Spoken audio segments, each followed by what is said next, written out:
Hey guys, we are live coming to you from Kansas, and we're just going to wait a little while everybody gets connected, and we're going to kind of show you a little bit of glass around our studio. So we will get started here in another couple minutes, and I'm just going to show you guys some pieces in our gallery, and then we'll get started here pretty quick. We are glad you are here joining us.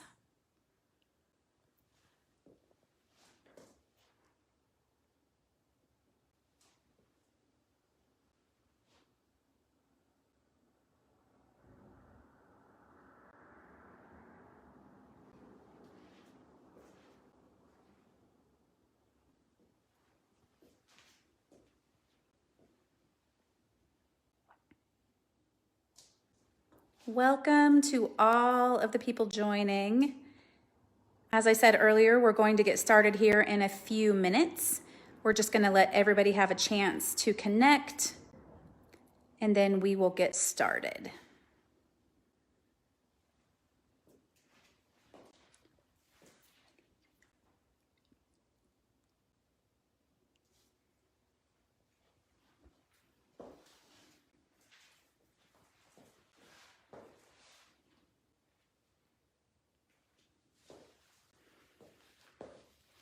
Here's a table that Scott made. Pretty cool.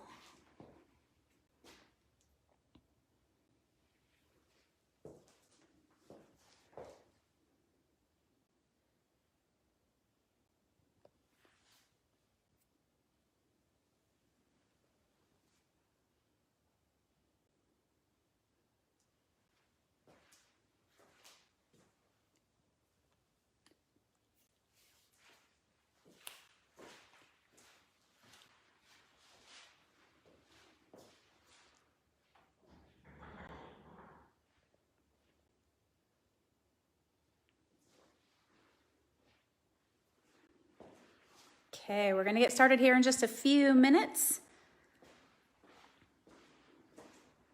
Just letting everybody connect. Just two more minutes here.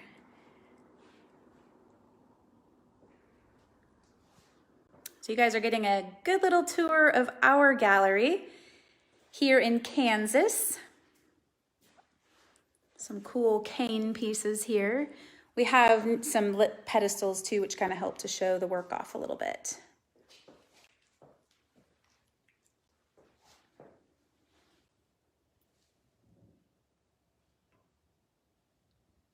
We are glad you guys are joining us today. We are excited to be featuring Chasen Galleries here. And we hope that you guys will take a chance to stop in either the Richmond or the Sarasota stores and check them out. They're gorgeous. We're honored to be doing a Facebook Live with them today. Okay. Here is Scott. Hey everybody, I'm Scott Hartley, Infinity Art Glass. My wife. Oh gosh, here we go. Who is behind the camera. Hey. Oh, good grief. There we go. That's better. You can see why I am not doing the videoing. I was not even on her there for a little bit, so. Okay. She's going to handle all the behind the scenes stuff. So if you guys want to send anything in that you want, questions you want to ask or whatever, we'll try to get to them as soon as we can. We'll do a quick little tour, and then I think probably you guys want to watch me work. I mean, I can tap, dance, or juggle, but nobody's going to want to watch that. So we'll get out there as soon as we can so you can see the process and all that. To me, it's the thing that I'm the most excited about is the actual process that goes into it. I love the end product and everything, but half the beauty for me is the process that goes into it. So we'll get to that here shortly. But Gwen did a little bit of a tour here. Make sure you go up and check it out. Oh, yeah. So this is an old building. It was a blacksmith shop to begin with, and so we kind of renovated. We just opened up the ceiling and everything to get the old rafters. Just an old building, and so I just love the charm of it. The contrast with the glass, I just love. So anyway, this is the gallery, and let's move this way. In here, we'll just go in here pretty quick. This is a package pack and ship area where we ship everything out. That's where we ship all the stuff to Chasen. They have quite a few things there, some really cool stuff. So if you want to see any of the art glass in person in Richmond or Sarasota, go to Chasen. They're awesome people. They display it so well. If you want to see it in person, go there. But this is where we do all the packing and shipping. Giant lots and rolls lots of of foam and bubble wrap to get things shipped. We also have in here our cold shop, where we do the grinding and polishing of all the pieces. Every piece, when it's broken off the pipe, it has a very rough spot there. And so we smooth it out using this wheel. It's just like working with wood. You start with a really coarse grit and work your way finer and finer until you get it polished out on the bottom. So every piece, when you look at the bottom of them, is glossy now. So it's all polished out. And then every one of them is signed and dated. And there's an infinity sign too. So you know it's made by me. So that's kind of what happens up here, all the packing and shipping, the grinding and polishing and all that sort of thing. Let's head back to the back. That's where the magic happens, I guess. Hey, detour into the bathroom. You got to show the sink. Not for that reason. Really awkward, but okay. Not for that reason, guys. You got to see this. It's super cool. I do sinks as well, so those are kind of fun. A little bit of everything. Just something else, you know, it's... Pretty cool. Okay, heading back out.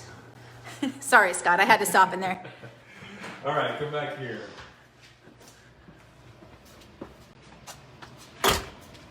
Hey, Brett. All right, so this is where I do the glass blowing back here. It's a big building. There's a huge ventilation hood over here where it's sucking the heat out of the space. But got a few pieces of equipment that are turned on over here, so come on over. Hi, Sherry. Welcome to everybody. If you're joining us now, we're kind of going to get started here. Did a little tour, but I think people want to watch me work, I guess. So we'll do that. Tell us what you're doing here. Okay, so these things, I wear them because they look really cool. Everybody wants these. They're actually just socks. I know it's pretty embarrassing, but I'm going with it. Just cut the toes off. This is what protects my arms from the heat. You'll see that heat as I'm working. It's pretty darn hot. When you work by yourself, I have an assistant who helps me with the pieces. He's obviously not here right now. I can do a lot of the pieces on my own, but he'll be able to bring me bits and stuff like that. But when you don't have somebody to shield your arms or whatever, you have to be real careful not to just get blistered up by the glass, because some of these pieces get pretty big. And just by the size of the piece of glass, you can get blisters from that. So, all right. So, always wear glasses. These are 100% UV, 100% infrared, so it protects your eyes from getting burnt up. It wouldn't hurt. It's not going to hurt Gwen's eyes to look in here for the shorter period of time as we're out here. But when you look in it all day, every day, it can do some damage. So we want to be careful with that. But so this is a reheating chamber here. It's called a glory hole. It runs about 2,300, 2,400 degrees when it's really hot. This thing is really hot right now. It's been on all day. The furnace is what's in the middle. That's this guy. So if I open the door on this, Woo! 2,000 degrees. I can feel really that hot. all the way back here. I can feel that. You can feel that at your computers too. It's super hot in here. So this is what holds the molten glass. It's 2,000 degrees inside of it. You guys see that? There's a huge crucible that sits there, a huge ceramic pot, and the molten glass sits down inside of that. So that's what I'll be dipping into as I'm working here.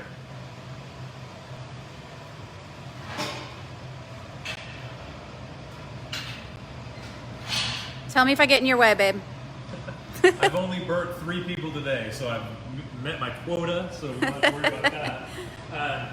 Okay, so this is a blow pipe. There's a couple different sizes in these things, but this is a big blow pipe for making a large piece. We're going to make a pretty big piece. So first thing I'm going to do is blow this out. So what was that? So there's glass that clogs up the end of the pipe. So what I want to do is kind of clean that out of there. I call it the snot. That's a technical term, of course.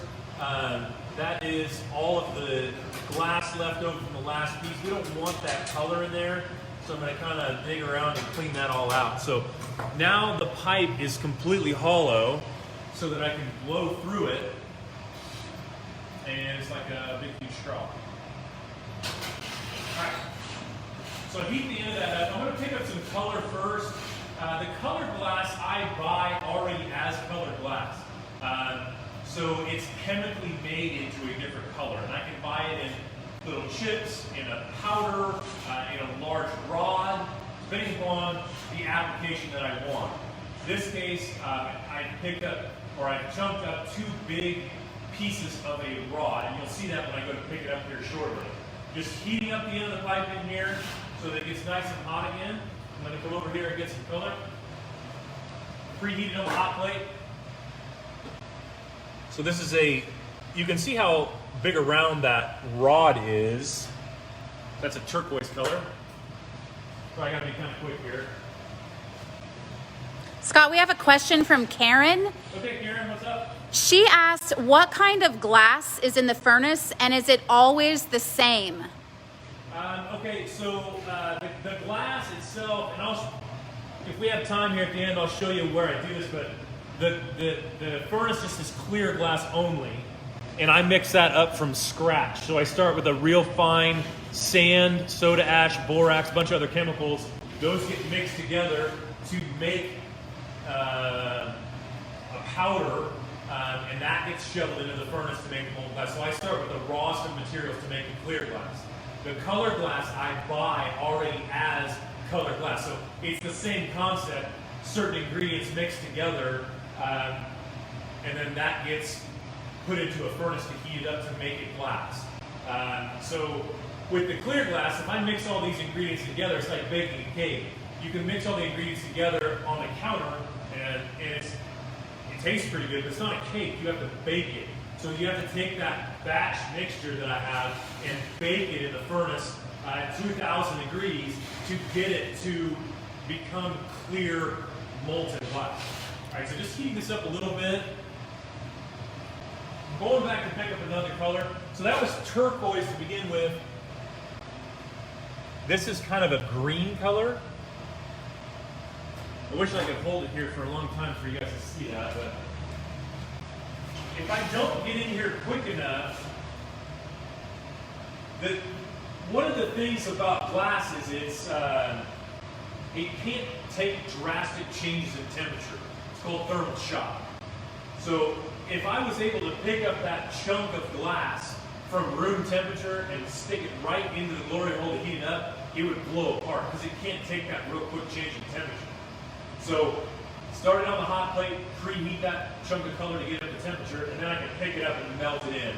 So that's all that's happening in here is I'm just melting these chunks of color. The thermal shock with glass happens when you cool it down too, so you have to cool it down very slowly, and we'll talk about that here in a second.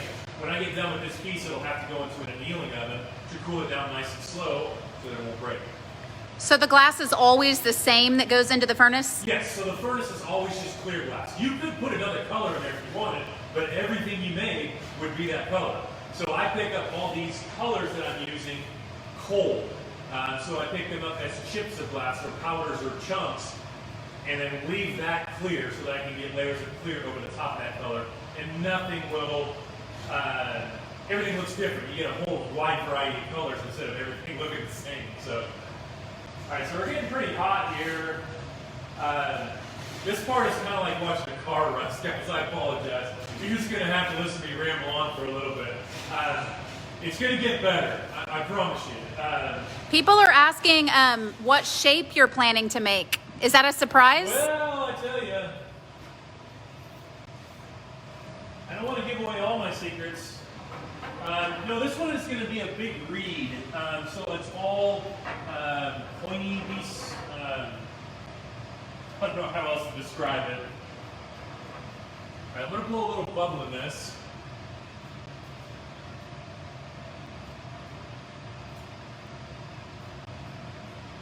So it's not a very big bubble. All right, little housekeeping here. But you can see how this is round. It just has a little bit of a bulge to the top of it and the sides. I don't want that bubble to be too big. So just put a little puff in it just to get it started. It's just like chewing gum. If you blow a big bubble of chewing gum, it gets real thin and it pops. I don't want that to happen. I want to keep it fairly thick so I can get another layer of glass. So here we go, into the furnace. Get a layer of clear glass out of here. So go in. Sorry guys, I'm trying. Sorry, I'm jumping in the way there. All right. So that is a layer of clear molten glass, 2,000 degrees. So just dip it into that clear glass to get a layer. Now I'm going to use these tools. They're called blocks. It doesn't look like a block, but that's kind of how we work as glass blowers. We never name anything what it should be. So they're basically a wood bowl with a handle on it. You dip them in water. When I pull it off, see how it's steaming up? That's what the glass is riding on in there, is steam. I'm going to put a little bit more air in this. So real puff. Like I said, I don't want it to get too big here just yet. I want to control that size so that it doesn't get too large and get out of control. Whew. I need a bigger camera here.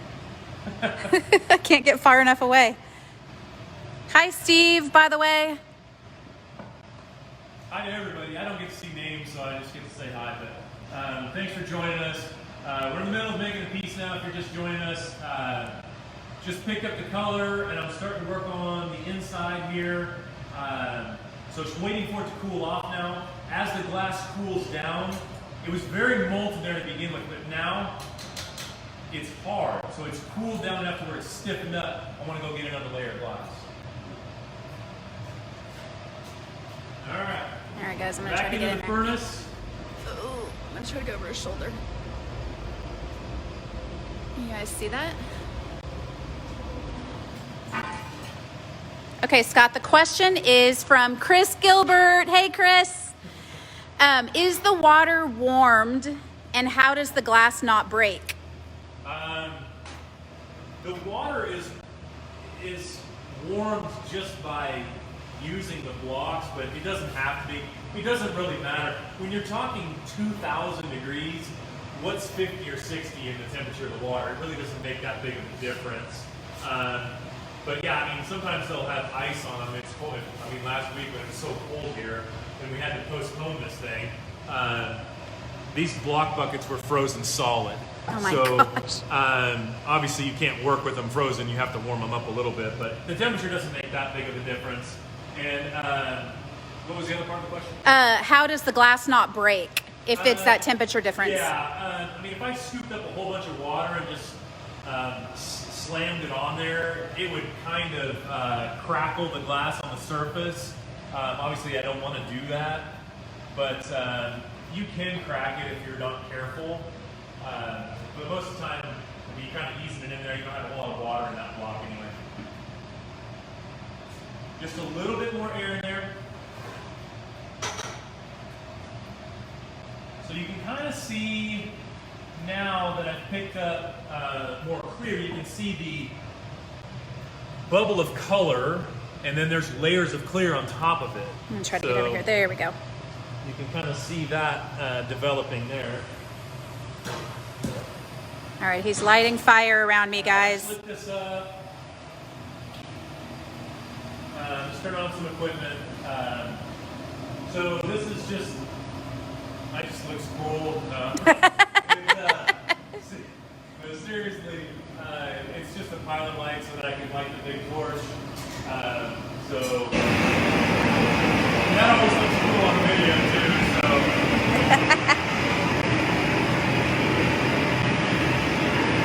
So basically that was all for show. That really served absolutely no purpose, but it looked really cool, so that's what it's about. Okay, so I'm going to go ahead and get another layer of glass out of the furnace. Hey guys, I'm going to try to get it lined up. Scott, I have a question, but I'll save it for after you get out of the furnace. Question from Nanette. I'll get right to you. Okay, he is attaching a blow tube to the end of the pipe so that he can blow air into the piece. He may be able to talk with that in, but I'm not sure, so I'm just, okay. It's just, it sounds weird, but Okay, I'm gonna try to look in there again, guys, sorry. it's hard to get in there. Sorry. Okay, we'll get it when he comes out. There we go. All right, so another layer of glass here. I did put the blow tube on like Glenn was describing. Moving into a larger block because the piece is bigger now. So we want to make sure we get that kind of knocked down. So these blocks come in different sizes depending upon the size of the piece you're working on. Okay, your question from Nanette is, how did you get started doing this? Well, I learned the basics for another glass blower, and then the rest has just been figuring out, making mistakes and learning from it. So, pretty crazy, really. There's a lot more air to this. We'll come back to that question in a second.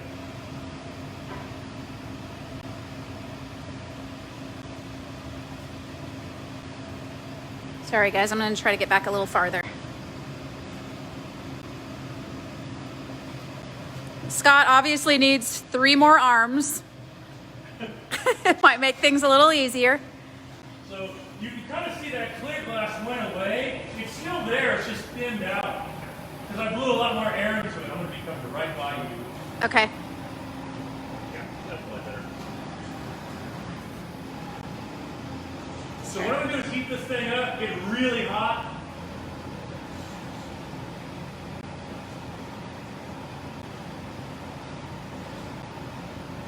Ooh, it's flopping all over the place.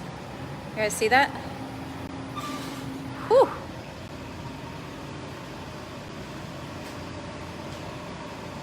All right, did you guys just see what happened? He sucked the air back out of the bubble and is now creating folds of glass. I'm gonna try to get zoomed in there as tightly as I can here.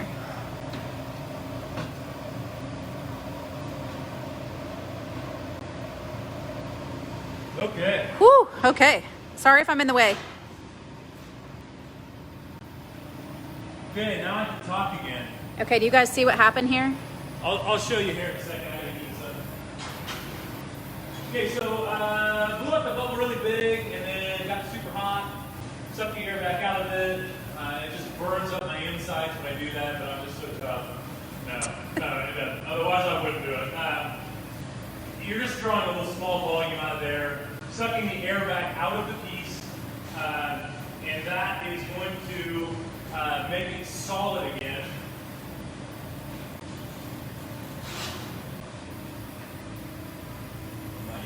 Oh my gosh, sorry guys. So what I'm going to do is kind of work this back into being a little more round. It looks sort of square right now, but I want to get it back to where I can get another layer over the top. Okay. I'm going to try to get it from the other side next So time. back and forth into the glory hole to get more heat, and then come back and shape it. Just back and forth. You can only work the piece for so long. It's going to cool off, stiffen up, and you can't do anything with it. You go back in here, heat it up again. You heat it as many times as you want. The thing you can't do is let it cool too much. If it cools too much, it will crack. Obviously, that's a bad thing. So.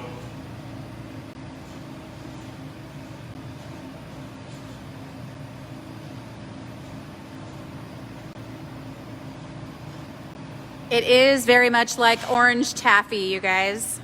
Very much when it's hot like that. All right, can you guys see that a little better there? So just try to roll it, get it kind of flattened out, take a little bit of the creases out of it. Can you guys hear that? It's kind of cool.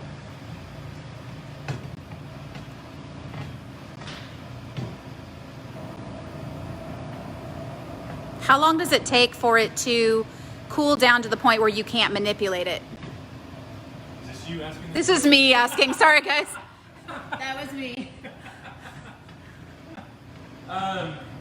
It depends on the size of the piece. I mean, the bigger the piece is, the more heat it's gonna, it's more massive, so it's gonna retain more heat. So you can work it a little longer. If it's a small, little thin piece, it's gonna cool off very, very fast. So you have to work quickly. All right, so I'm just gonna heat this up again. You said you were going to circle back to Nanette's question about how you got started doing this. Yeah, so I used to teach school before I did this. My degree's in biology education. I used to teach high school biology, and then kind of went and watched this and learned the basics, and then now I'm kind of all up in my grill there. Sorry. Now I've been doing it for 21 years, which is just crazy to me, but super thankful for all the people that have supported me over the years, all the great galleries like Chasen that's helping me out, selling the work. It's just been fun. So I'm just gonna lay this down on here. Okay. Just adding some stuff to there. And I'll show you what this is here in a second. I'm going to work this back into being rounded. It's sort of stiff, and I'm working it fairly cold right now because I don't want to lose the texture that I just put into the surface of it. But using this metal table, it doesn't look like much. It's called a Marver. It's one of the most important tools for a glass blower. We have a couple of them. This happens to be stainless steel, so yeah, it's nice and clean. It keeps the glass nice and clean. But you can roll the piece on there and take the shape. But go on over and take a look at the texture that's on here. A little bit of a pattern that's on the surface of it now. All right, I'm going to go in and get the last layer here, and then we'll start working on the final shape. So, Misty said you can't possibly be that old, Scott. I appreciate that, but I am.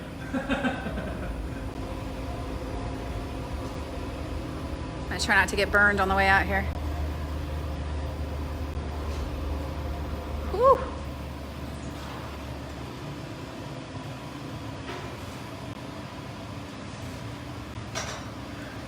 Hello to everybody who's joined. We're happy to have you here. So on the last gather this piece, so the last layer of glass that I'm putting on there, if you notice there's a whole bunch of bubbles on there now. When I slow it down, you'll be able to see that a little better. Smoky. Here. So when I slow it down, you can kind of see the rows of bubbles in there. How heavy is this piece now? This piece, I would say probably weighs about, I don't know, 13 or 14 pounds. It doesn't include the pipe. The pipe is actually pretty heavy too. It feels way heavier than that just because it's 2,000 degrees. And it's not like you can just pick the piece up. I'm setting a jack line where I want it to break off the pipe. Squeezing that in there right now. Hello, Steve. So on the weight of the piece, I mean, I can never just hold the piece. It's always 2 feet from my hand. So it makes it feel way heavier than what it actually is. I wish I could just pick it up and hold it and shape it however I want, but that's not how this works. All right, so I'm gonna flatten this down. Oh, okay, I'm in the way, hang on. Okay, let me get back here. Okay, what are you flattening it on, that instead of the other? Okay, so this is a hot plate, so this allows me to not mark the piece quite as much. Just trying to get the basic shape for it. Now, I set the jack line on there, squeeze that line into it. That's where I want the piece to break off of the pipe. So that should be right at the end of the pipe. You can see the folds of color in there now. Now that I'm flattening it, you can hot. see the rows of bubbles. You're gonna melt your phone. I know, my phone is getting so hot right now. Sorry, guys. Okay. So you can see the rows of bubbles around the perimeter of it now. You can see the folds of color that are running up and down inside the piece. That's awesome. what we're going for. So now, I had to turn on the fan because I'm so hot. Good grief. All right.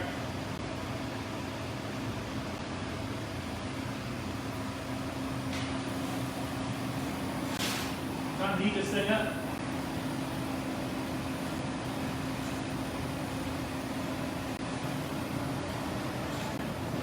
So this, remember, this is a glory hole. There's no glass inside of this thing. It's just hot, just designed to reheat or melt the glass. So all I'm doing is heating the piece up. I'm done picking up layers of glass. I'm not going into the furnace anymore that had the ceramic crucible and the door that slides sideways. I'm not going into that anymore because I've got all the glass I need. That's right. That's what she just showing you.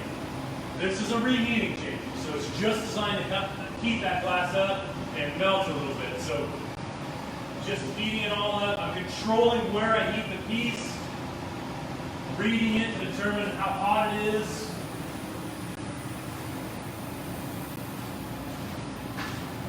If anybody has any questions, feel free to type them out and we will get those answered for you. I'm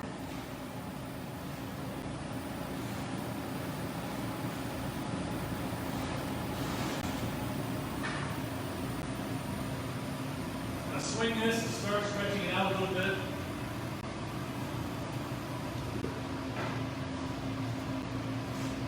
Thanks, Steve. The new furnace did turn out really good.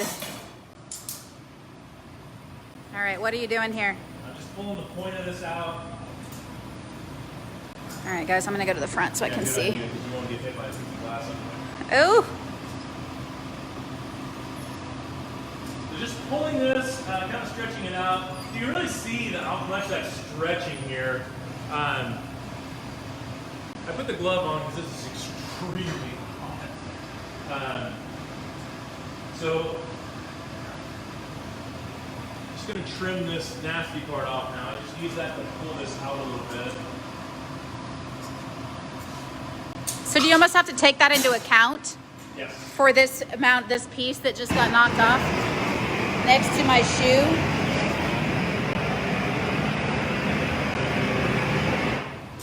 So you know you're gonna get a little bigger gather. Airing the tip there a little bit. I can pinpoint where I want it to cool off. Here we go. Get this thing nice and hot and try to stretch it out to its full length and shape and everything. You only get one shot at this, so here goes. Sorry, I'm trying to get out of the way here. Probably going to want to be over here so you don't get hit by a piece of glass. Hey, Chris is asking, do you ever have to change plans in the middle of a piece because of something not going as planned? You can. Typically I don't. Because I've set the piece up to be a certain way, and if I change it, it's not going to work out the way I want. So just swinging this a little bit to get it stretched out. Kind of know where I want to go, what I want to do when I start.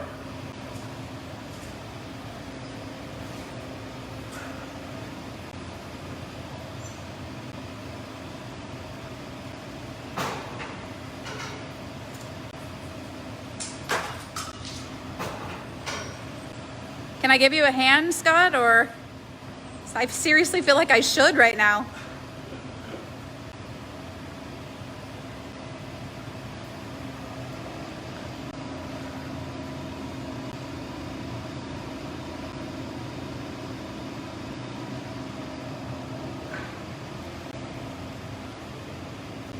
Going towards the final shape here. It all has to happen at this one time. I don't know how the heck you do this. So this is an oxygen propane torch designed to get super hot. So what I'm going to do is heat that tip up where I broke it off. And It looks like my hand is shaking, but it's not. I'm doing it on purpose. God. Okay. How tall would you say that is, roughly? Pretty tall. I'd say probably 38. 38. Just gonna get a quick heat on this. Are you going back to the bench? Yes. Okay. Okay, I'll try to zoom in on you guys so you can see it turning in there. Woo.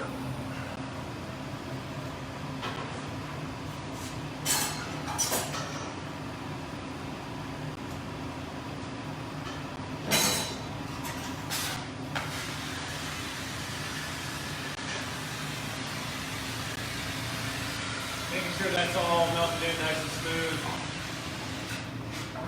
This one's all done. I'm going to put a little water on here where I want it to break off the pipe. That's going to cool it really quickly.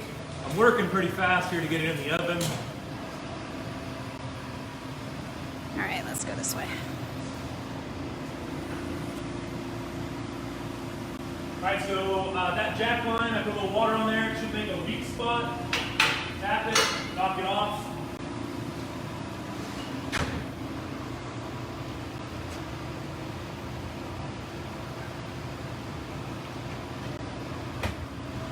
Hey!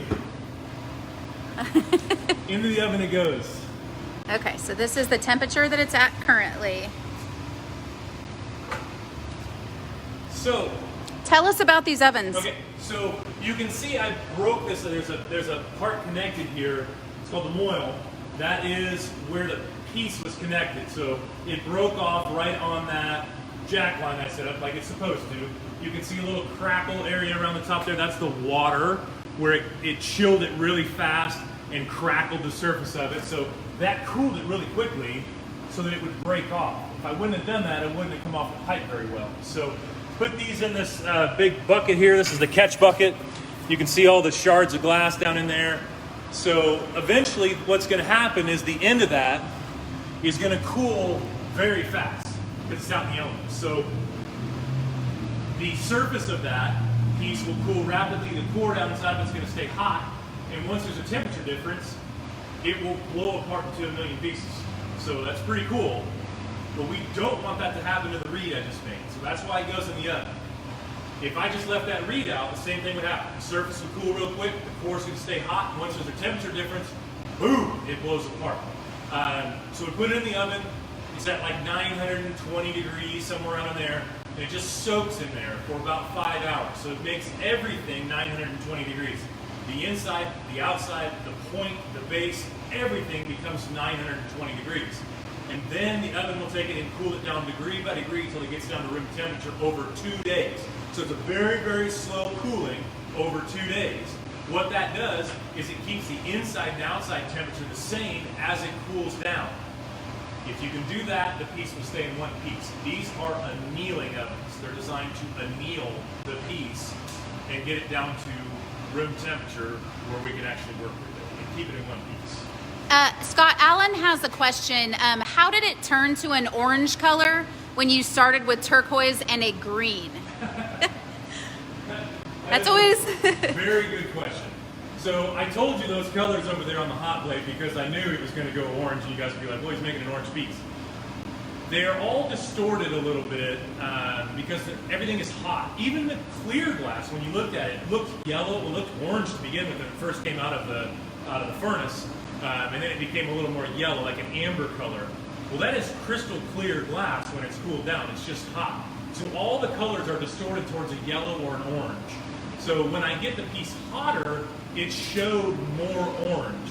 As it started cooling down, I don't know if you noticed on the point of that reed, but the point of that reed started to look a little green or a little blue towards the very end there. That's because it was cooling down way faster than the rest of the piece. So therefore, the true color of it started to come out. But all the colors are distorted, so you have to know where you're starting in order for it to work. So it's just part of the deal. So. Okay, so Steve said, which oven is the pizza in? Steve noticed that these are old pizza ovens. most pizza places don't use this sort of oven anymore because they're obsolete. They all have the pizza conveyor, you know, where you put it in one side and it cooks it and it comes out the other end.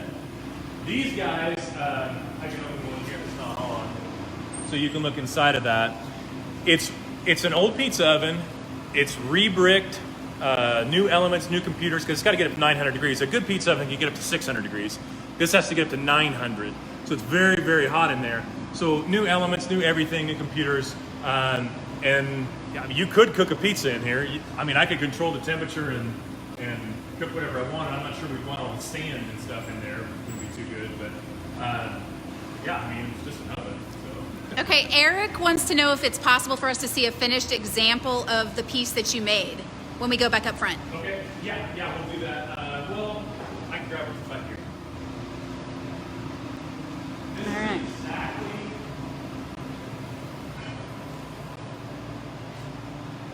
So this one is a lot shorter than the one I just made, but it would be this kind of color. So it's a turquoise. The one I made had a lot more turquoise than this one. So it's green and turquoise. You can see the rows of bubbles around the outside edge.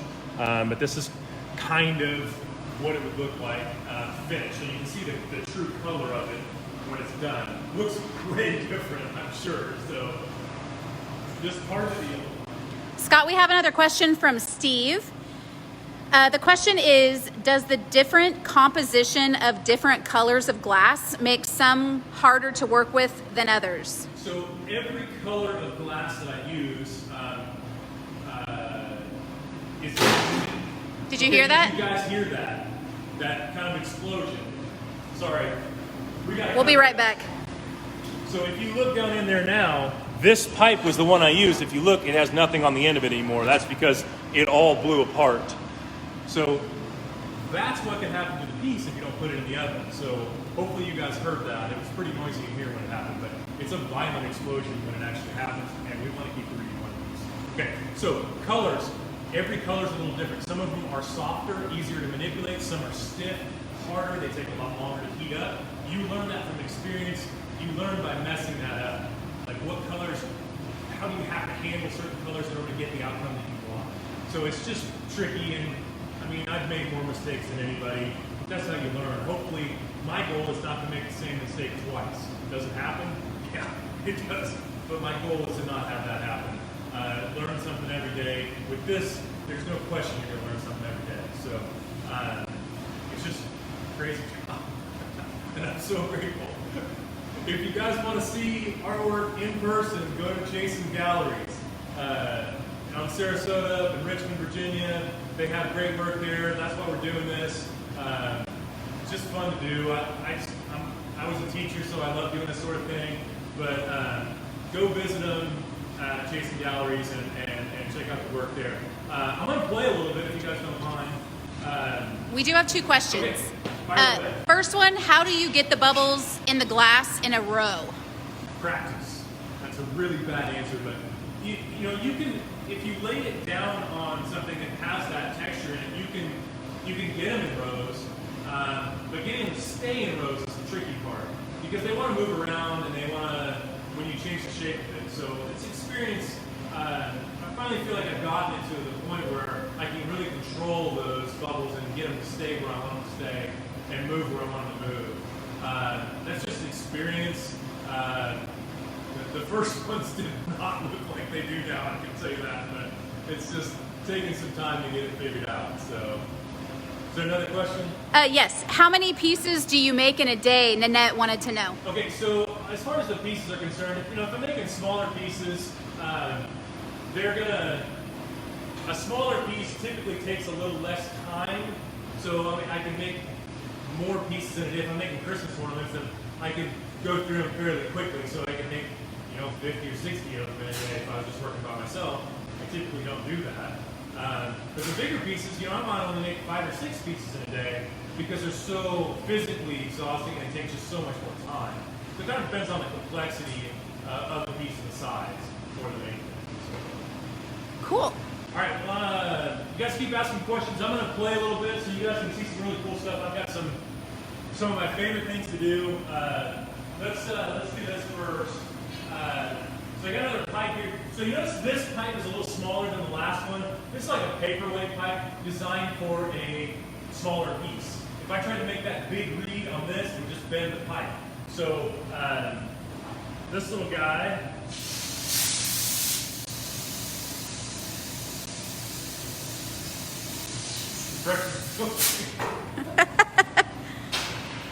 Scott, Steve wanted to know a little bit more about dichroic glass. Okay, dichroic glass is a metallic kind of glass that it's basically a sheet of glass with a thin coating of metal oxide on it. It's real sparkly. You see it in a lot of earrings and pendants and stuff like that, but it's glass. It just has that thin coating of reflective metal on there.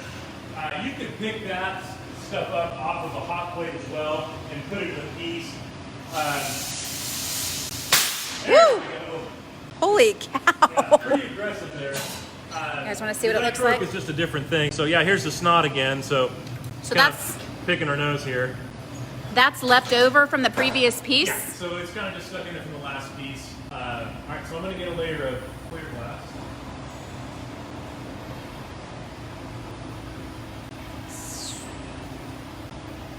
A little bit of clear.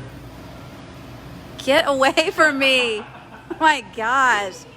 Okay, so I'm just going to Marver this out a little bit. I'm going to roll it off the pipe here. Alright, so I'm going to blow a bubble in this so you guys can watch. Here goes. There's the bubble. Okay? So, blowing a bubble of glass takes practice, but you have to work hot enough to where the glass is flexible so you can blow it in. If you let it get cold, your dry balls will pop out trying to blow it out. So, which is entertaining for most people, but not something I want to do. So, all right. So what I'm going to do is just heat this up.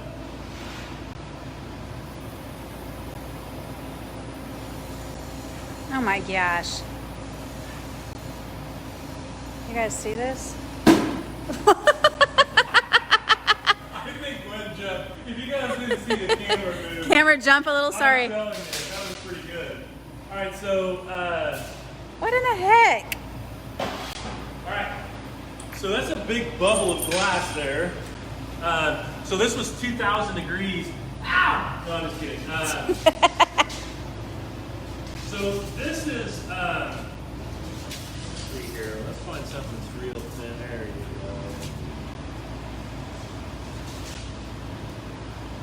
go. Okay, so you can see this. I mean, it doesn't look like glass to me. I don't know whether you guys can see that. But Let me zoom in. Very flexible, almost looks like cellophane. It's so light. There's a guy that makes Christmas ornaments, and his claim to fame is that he blows them so thin he can eat them. You guys ready? I'm just kidding. Okay, so, but this, ow, no. You're bleeding everywhere, No, no. I'm not. It's pixie dust. Okay, so there's nothing there. It's so thin that it really can't do any damage. Some of these pieces are a little thicker though. This piece is a lot thicker, so it would actually pop. Shatter.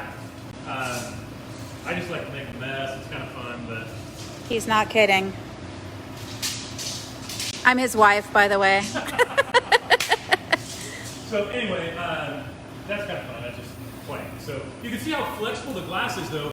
In a lot of my sculptures, I mean, you can flex them, you can bend them, they move. Obviously, the disadvantage of that is if you flex it too far, you can snap it and break it. That's glass. Very strong, but also very delicate. That's what makes it so cool. I have two questions for you. Yes. Karen would like to know, do you leave the furnace on all the time? Karen, the furnace that has the molten glass in it, this guy, stays on all the time. The only time I ever shut it off is to replace the ceramic crucible that sits inside of it. If that cracks or whatever, then I've got to shut the furnace down and go in there and replace the crucible and do all kinds of maintenance. Usually that's once a year or something like that. I'd like to get longer than that, but they haven't been lasting that long. So This is a brand new furnace we just wheeled in place a couple weeks ago. I made it from scratch with the help of my assistants, and my brother helped with it. I mean, everybody's helping with it. The old one is sitting over here, if you want to look at it. Same kind of concept. So this is, the door used to be on here. This is the gathering port. There's the pot inside of it, so you can see that. It's got some crackled glass in there. This one cracked. If you look to the left there, you can sort of see the crack there. But anyway, this is the old furnace. It lasted for 18 years, and it was time to replace it. So now we've got this new fancy one that everybody helped me build that we got in place. So, Scott, have you watched the show Blown Away?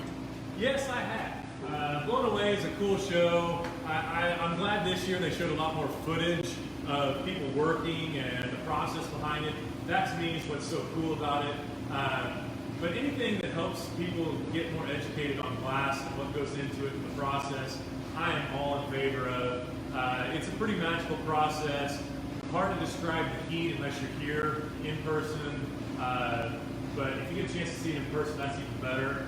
But Blown Away's a cool show. I mean, it shows a lot of people working and the kind of process that goes behind the glass, which to me is cool. So. Okay, one other question. The pieces that Nanette has that are intertwined, she said, how do you make sure they can intertwine since this is not an exact science? So the intertwined pieces, how they link together is I take visual measurements as I make the pieces. Typically I make one right after the other so I know where they've been and how they go together.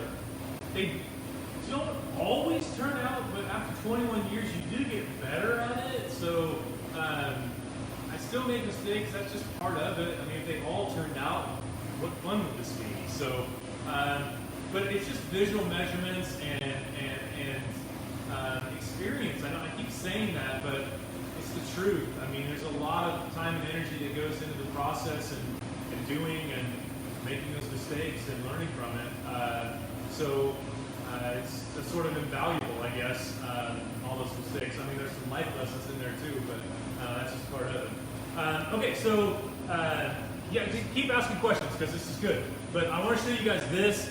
If you guys haven't seen one of these, we've posted a couple times on our Facebook page about this, but this is what's called a Prince Rupert's drop. You can look these up online and you can see slow motion photography of these things. They're pretty cool. Prince Rupert's drop. Okay. What this is tempered glass. You guys know tempered glass if you've. I'm zooming in on it. Okay. If you windows in a restaurant or something like that are all tempered, or a gas station or whatever, they're really strong. You can pound on those windows and they will not break. If somebody drove a car through it, it would blow apart into little pieces so that there would be big, massive slabs of glass that would be, cutting people, doing damage. So it blows apart in little pieces, which makes it safe. So that's tempered glass. Very strong, but also can catastrophically fail, and that's what they want. So tempered glass is very strong on the outside, but very, very weak on the inside. This Prince Rupert's drop is the same thing. Very, very strong on the outside, very, very weak on the inside. They've actually shot these with bullets before and they haven't broken. It's the strongest kind of glass ever made, ever. And I make them here. They're pretty cool. No.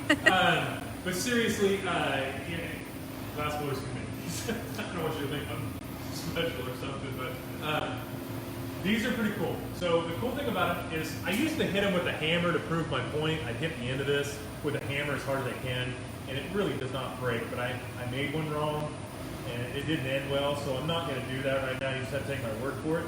But you'll see, what I'm going to do is make this catastrophically fail. So what I'm going to do is snip the end of this little tail. It's very strong on the outside, but very weak on the inside, and it will cause the whole drop to catastrophically fail all the way to the tip, which is a pretty violent explosion. You guys ready? I'm not sure I'm ready. Safety equipment, yeah, you better stand back. Do I have any safety glasses here? No, you don't need any. Okay, when you can lose your sight, you'll be fine. You'll be fine. Just close your eyes. If you notice, I'm being pretty careful with this thing. I'm zooming in on it. Hang on, let me get over there. Just looks like a regular drop. Oh, he got me glasses. How nice. You get Gwen some safety glasses here. Okay. Okay. Maybe I'll go over here. Okay. Stay there. Stay here? Okay, so remember it's super strong on the outside, super weak on the inside. Go down with it a little lower so we can see it. Against the dark concrete. Okay, guys, sorry. All these things that grenade with the pin pull. Oh my Because there's gosh. such a violent explosion. If you break that tail off, it will explode. But I'm going to snip it. You guys ready? 3, 2, 1. Are you serious right now? I make these here myself at the studio. That is so much better than what I was going to do. I can't, that's comic relief right there, I tell you. Oh my God, what happened? I didn't snip it low enough. Okay, you have to snip it lower? Yeah. Okay. Yeah. I think it's going to work this time. We're not sure, basically. Okay. 3, 2, 1. Oh, got my legs. So you can see it literally just disappears. If you go online and search them, it's pretty cool because there's slow motion photography, so you can see when they actually snip it, it starts to blow up on the little tail, and then eventually gets down to the bottom and boom, blows apart. So, Prince Rupert's drop. Strongest kind of glass ever made in making music. So, you know this. We don't want to mention that. And sometimes they don't work, so that's what makes it even cooler. Alright. Oh Any my other goodness. questions? Wish we had a slow motion video of that. So, as far as the equipment, we built everything here from scratch. I started from the beginning, built it all. The furnaces, the reheating chambers, the benches. Most of the benches and stuff are made for little Italian guys that are like maybe 5'2", 5'3". This one is designed for a big guy like me. I'm 6'4", so it just sits a little higher. Everything else is the same. So when I sat down on a little Italian glass blower bench, my knees were up in my chest. It was comical. It looked like that big bear riding in a little car. That's pretty much what it looked like. So this is all just made a little bigger for a guy my size. So, but yeah, everything here we built from scratch. But all the pieces, once they come out of the oven, so go up to the front, we'll do the cold working, grinding, polishing, all that sort of thing. Get until they stand up and bounce perfectly. That's a big thing for me. So every piece is balanced perfectly so it won't fall over, very flat on the bottom. And then we grade them, determine whether they're a first or a second. The first is a piece that's made as perfect as I can make it. Those are the ones that get shipped to galleries. So it gets shipped to Chasen Gallery where you guys can go look at the work there. In Sarasota, Richmond. in Richmond, go check out the work there for sure. They have lots of cool pieces, so definitely go check them out. But all the pieces are shipped to them, and then they set them up. So there is some assembly required, but hey, they're really good. They may be better at it than I am by now. So they've put together a lot of pieces. So, but we can go back up front if you want. I don't know what else there is to show you back here. Here's the remnants of the bubble. Did you want to just do a quick little tour behind the furnace? Just a little quickie, just to show them what it looks like back there? We're gonna flip a light on. Just thought you guys might want to see it. It's nothing too fancy, but it's kind of cool to see how it's all set up.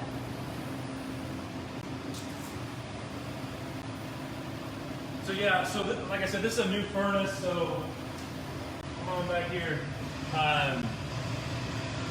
Try to get back here out of the way. So this is like the burner system for it. 500,000 BTU burner, so it gets pretty hot pretty quick.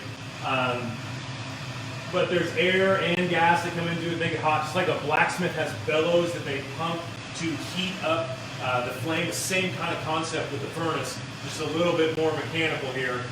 There's air that comes in and gas that mixes, and it makes that gas that much hotter to have that air forced into it. But all the rest of this stuff is all safety equipment. You can see all these tentacles running back here.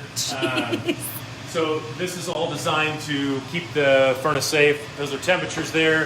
2065 is where it's sitting right now. But all that safety equipment. So, and we have a huge water leak, so try to ignore some of that. This is the back of the reheating chambers. Pretty complicated.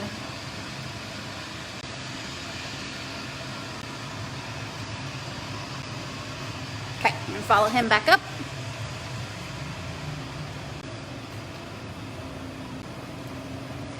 Now we go back to the front a little bit, and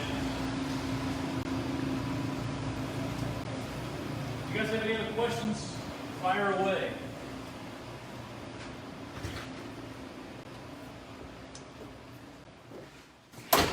So we talked a little bit about the cold working.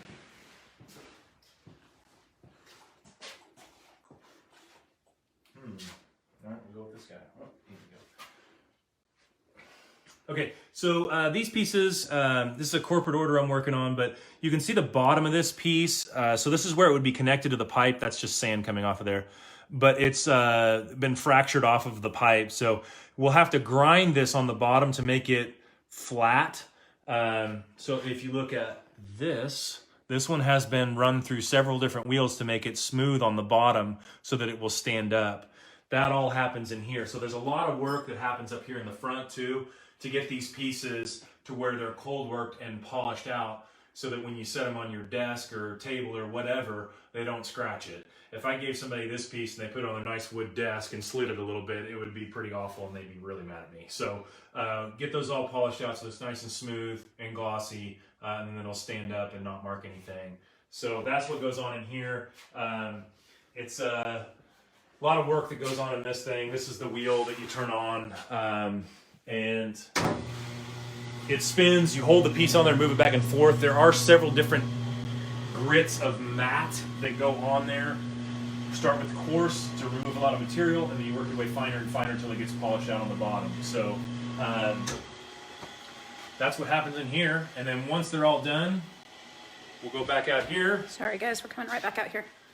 And into the pack and ship area where pieces are graded and signed and all that. Every piece I make is signed and dated and graded to determine whether it's a good piece or not. If it's a bad piece, a lot of times they get thrown away. It's just part of the deal. So hopefully you just make every piece perfect. Hey Mark. So anyway, you can look at some more pieces up in the front. You can see the size of some of these pieces too. Do you have a piece up here that's a lot like the one that you made, height-wise even? It's not the same color, but the piece is very similar to this one. Okay. I can pull it down so you can see it better. I think it's okay. Okay. Yeah. They're pretty big. These big reeds. It's when you can hold it next to you, it's a little easier. But when it's hot, you have to have it away from your body. This makes it a little harder to control, but anyway. Any other questions or anything? Well, hey, we're glad you guys joined us. Hopefully you learned something. I used to be a teacher back in the day, so all this stuff to me, I always want to know how things work and how things are done and all that. So hopefully you gained a little bit of knowledge and learned something and had some fun and can kind of understand how things work. Thanks again to Chasen Galleries, all the guys who work there. You guys have been so awesome to me, supporting me over the years. I really appreciate it. They're great people. Go visit them. Go check out the work down there in Richmond and in Sarasota. Tell them hi from me. I want to see them in person. We haven't been able to do much of that lately. So, but thanks again for showing up, and I will talk to you soon. Thanks so much, guys. Have a great night.